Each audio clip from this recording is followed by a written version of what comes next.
சிவாய் நம்ம வணக்கம். நான் உங்கள் ஜோதிடர் கருப்பசாமி கேஜிஎஃப். கேம் சேஞ்சர் ஆன்மீக சேனலை பார்த்துருக்கிற அனைவருக்கும் வணக்கம். நான் உங்கள் ஜோதிடர் கருப்பசாமி கேஜிஎஃப்.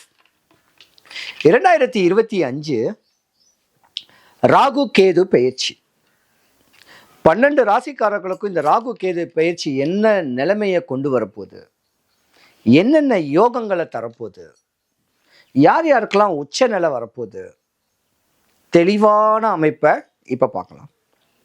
அதுக்கு முன்னாடி ராகு கேதுனா என்னன்னு கேட்குறத நீங்கள் தெளிவாக தெரிஞ்சுக்கிட்டா தான் அதோடைய குணாதிசைகள், ராகுவோடைய குணாதிசைகள், கேதுவோடைய குணாதிசைகளை பற்றி தெரிஞ்சுக்கிட்டா தான் ராகு கேது பெயர்ச்சினா என்ன, அப்போ அந்த ராகுனா யாரு, கேதுனா யாருன்னு கேட்குறதா சொல்கிறேன். பொதுவாக ராகு பகவான் சொல்லிட்டாலே தன்னுடைய அப்பாவுடைய அப்பா, அப்ப முன்னோர்னு சொல்லுவாங்க. ராகுன்னா தன்னுடைய குலதெய்வம், கேதுன்னா அம்மா வழி முன்னோர், அதாவது அம்மாவுடைய அம்மா. அப்ப கேதுன்னா தாய் வழி முன்னோர்னு கேட்கிறத சொல்லுவாங்க. ஒரு ஜாதகத்துல ராகு பகவான் பலமா இருந்தா மாளிகை கட்டலாம், கப்பல் வாங்கி விடலாம், ஏர்பஸ் வாங்கி விடலாம், பல வண்டி வாகனங்களை நிறைய லீஸுக்கு ரெண்டுக்கு எடுத்து விடக்கூடிய தன்மைகளும், காசு பணம் நாலா திசையிலையும் வரக்கூடிய தன்மைகளும் இந்த ராகு பகவான் நிறைய செய்வார். ஆனா கேது பகவான் என்ன செய்வாரு, ஞானத்தை தான் கொடுப்பார், படிப்பு அறிவை கொடுப்பார், ஸ்பிரிச்சுவல் ஸ்பீச்சை கொடுப்பார், ஆன்மீகத்துக்கு பல ஈடுபாடுகளையும், பல கோயில் குளத்துக்கு போறதுக்கு இந்த காசி ராமேஸ்வரம்லாம் போறாங்களே, இவங்கெல்லாம் கேது ஜாதகத்துல உச்சமா இருக்கு போய் தான் உள்ளூரை விட்டு வெளியூர்ல இருக்கிற ஆன்மீக ஸ்தலங்களுக்கு போகக்கூடிய தன்மை இருக்கும். இந்த கேதுன்னு கேட்கறது கோயில்ல அர்ச்சகரா இருக்கிறவங்க வரைக்கும், ஆன்மீக சொற்பொழிவுகள் சொல்ற வரைக்கும், ஜோதிடம், அருள்வாக்கு, குறி இதெல்லாம் சொல்றவங்க தன்மை கேதுவுடைய ஞானத்தினால தான் சொல்லுவாங்க. அப்ப இந்த ராகு கேது ஜாதகத்துல யோகத்தை கொடுக்கறதும் போகக்காரனும் ராகுதான், யோகக்காரனும் ராகுதான்.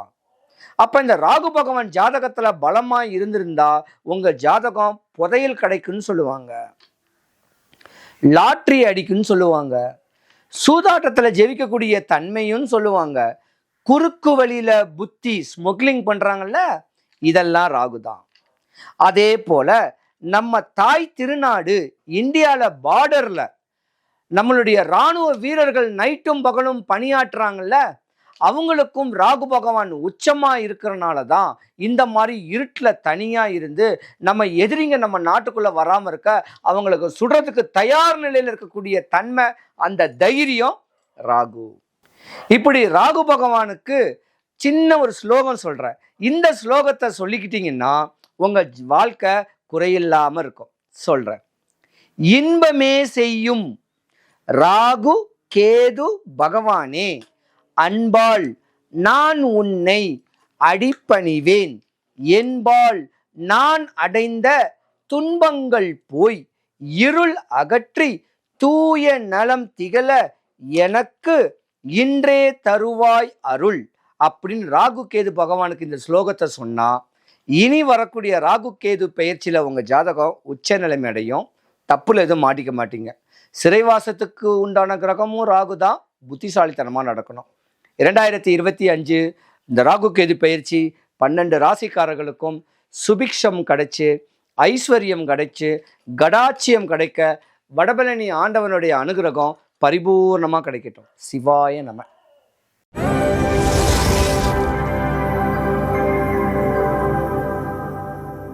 அற்புதமான ஒரு ஆண் ராசின்னு சொல்லலாம். துலாம் ராசியில நிறைய பேர் பார்த்தீங்கன்னா வாதாடக்கூடிய அரசு சம்பந்தப்பட்ட வக்கீல் தொழில் நிறைய செய்யலாம். ஃபேன் காத்துக்குள்ள, ஏசி காத்துக்குள்ள இருக்கக்கூடிய showrooms, provision stores, jewellery marts, நிறைய டூ வீலர் ஷோரூம், இந்த மாதிரி ஷோரூமில் இருந்து வேலை பார்க்கக்கூடிய தன்மைகளும் நீங்கள் நிறையா வரலாம். அருள்வாக்கு சொல்கிறவங்களும் வரலாம். ரியல் எஸ்டேட் பண்ணணும்னு சொல்லக்கூடிய ஆதங்கங்கள், ஆசைகள் உள்ளவங்களும் நீங்க தான். ஆனா இருந்திருந்தாலும் துலாம் ராசிக்கு 5வது வீட்டுல தான் ராகு பகவானுடைய பெயர்ச்சி. இந்த 10 வருஷ காலமாவே பல நஷ்டத்தையும், பல கஷ்டத்தையும், பல அவமானம் அவப்பேர்களையும் சந்திச்சுக்கக்கூடிய தன்மை உடைய ராசினா இது துலாம் ராசி தாங்க. துலாம் ராசியில பொதுவா கால தாமதமா திருமணம் நடக்கக்கூடிய தன்மையும் துலாம் ராசிக்கார ஆண்களுக்கு இருக்கும். கல்யாணம் ஆன உடனேத்தான் நீங்க யோகமா இருப்பீங்க. ஆனா ஒரு சில ஜாதகர்களுக்கு கல்யாணம் ஆனவனைய கணவன் மனைவிக்குள்ள கருத்து வேறுபாடு வந்திருக்கும், பிரிஞ்சிருக்கக்கூடிய நேரங்காலங்களும் இருக்கும். ஏன்னா உங்க ஜாதகத்துல 3 நட்சத்திரம் பலமா இருக்கும். சித்திர நட்சத்திரம், சுவாதி நட்சத்திரம், விசாக நட்சத்திரம். அப்ப செவ்வாய், ராகு, குரு 3மே உங்களுக்கு பலமா இருக்கிறனால நீங்க ஒரு பக்கம் யோகாதிபதி தான், ஆனா இணை ஒழுங்கா சேராது. ஒரு உதாரணத்துக்கு துலாம் ராசி சித்திர நட்சத்திரம்னு சொல்லிட்டாவே செவ்வாய்க்கு அதிபதியானது. நீங்க அரசியல்ல பிரவேசம் பண்ண சொல்லக்கூடிய ஆதங்கங்கள் நிறையவே இருக்கும். ஆனா 25 வயசுக்கு மேல குருதசை. குருதசைன்னா ராமர் வனவாசம் போனதுக்கான அமைப்புல கணவன் மனைவி பிரிஞ்சுதான் இருக்குன்னு சொல்லக்கூடிய விதியும் உண்டு. துலாம் ராசி சித்திர நட்சத்திரக்காரங்களுக்கு காலதாமதமா கல்யாணம் நடக்கும் கேட்கறதும் ஒரு பக்கம் இருக்கு. துலாம் ராசி விசாக நட்சத்திரம் ராகுக்கு சமமானவங்க. நீங்க செத்து பழைக்கணும் சின்ன வயசுலயே. ஆனா ஒரு கட்ட காலத்துல 25 வயசு 30 வயசுக்குள்ள கல்யாண காட்சிகள் நடந்திருந்தாலும் உங்க மனைவிக்கு நீங்க நன்றி செலுத்தணும். அன்பா பண்பா அனுசரணையா இருந்து உங்களுக்கு அமைப்பு இருக்கக்கூடிய தன்மைகள் உங்களுக்கு நிறையவே இருக்கும். அதுக்கு மேல சனி மகாதசை கஷ்டப்படுவீங்க. துலாம் ராசியில விசாக நட்சத்திரம்னு ஒரு நட்சத்திரம் இருக்கு, குருவுடைய நட்சத்திரம். இதுல குருவுடைய நட்சத்திரத்துல பிறந்தவங்க தான் யோகாதிபதிகளே. நிறைய பெண்கள் இந்த நட்சத்திரத்துல பிறப்பீங்க. நல்ல படிப்பறிவு, படிச்சு தாயி தகப்பனுக்காக தான் வாழ்க்கையே அர்ப்பணிக்கக்கூடிய தன்மைகள் இதெல்லாம் நீங்க இருக்கும்.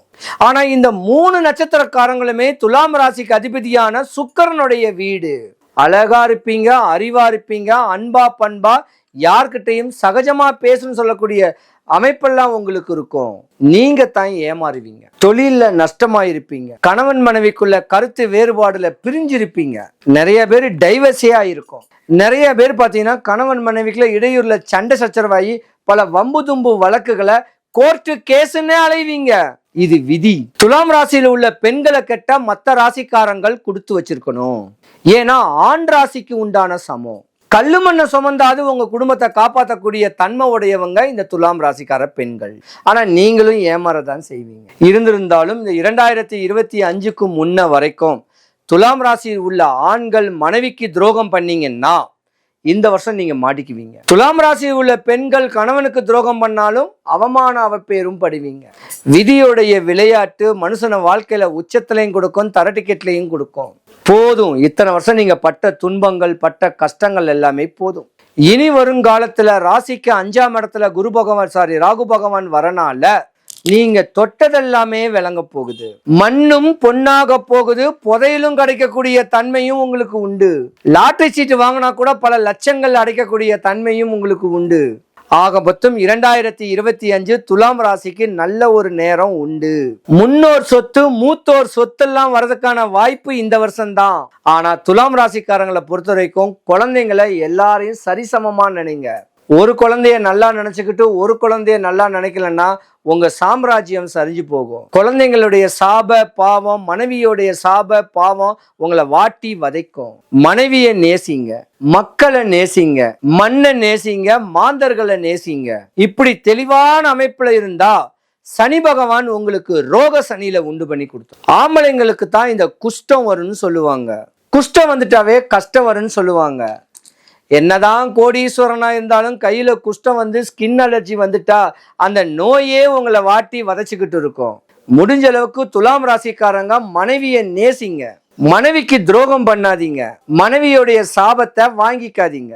அனுசரிச்சு போனீங்கன்னா இந்த வருஷம் நீங்க டாப்பான ஜாதகம். இல்ல மனைவியை நான் கண்டிப்பேன், அடிப்பேன், உதைப்பேன், மிதிப்பேன்னு துலாம் ராசிக்கார ஆண்கள் இருந்தீங்கன்னா கட்டாயமா உங்களுக்கு ஒரு இன்ஸ்டன்ட் இருக்கு. 9ஆம் இடத்துல குரு பகவான் வரக்கூடிய நேரமும் இதுதான். பணத்தை காசை தேடி ஓடுவீங்க. ஆனா இருந்திருந்தாலும் ரோகத்துல சனி பகவான், 5ஆம் இடத்துல ராகு பகவான். கவனம் தேவை. பணங்காசு நிறைய வருதுன்னு கேட்டு காசு லெப்ட் கையில காசு எடுத்து கொடுக்காதீங்க. ஒட்டுணர்ந்து அவங்கவுங்க குலதெய்வத்தை முறையா வழிபட்டு பக்குவம் பண்ணிட்டு வந்தீங்கன்னா உங்க வாழ்க்கை நல்லா இருக்கும். போதும், இத்தனை வருஷமா நீங்க பட்ட துன்பம் எல்லாமே போதும். இனி வருங்காலங்கள்ல நல்லபடியா வாழ அவங்கவுங்க முன்னோர் வழிபாடு, அனுசரணையான ஒரு வாழ்க்கை வாழ்ந்து போனா நல்லா இருப்பீங்க. துலாம் ராசி அன்பர்கள் அனைவருக்கும் சுபிக்ஷம், ஐஸ்வர்யம், கடாட்சியம் கிடைக்க வடபழனி ஆண்டவனுடைய அனுகிரகம் உங்களுக்கு பரிபூர்ணமா கிடைக்கணும். சிவாய நம. சிவாய் நம்ம. வணக்கம். நான் உங்கள் ஜோதிடர் கருப்பசாமி, கேஜிஎஃப். இது என்னுடைய address. Number 13, Thiruvalluvar street, MES road, Motilal Nagar, கிழக்கு Tambaram, Chennai 59. Near landmark Carly school playground, next to Kamatchi Amman கோவில் பேக் சைட்.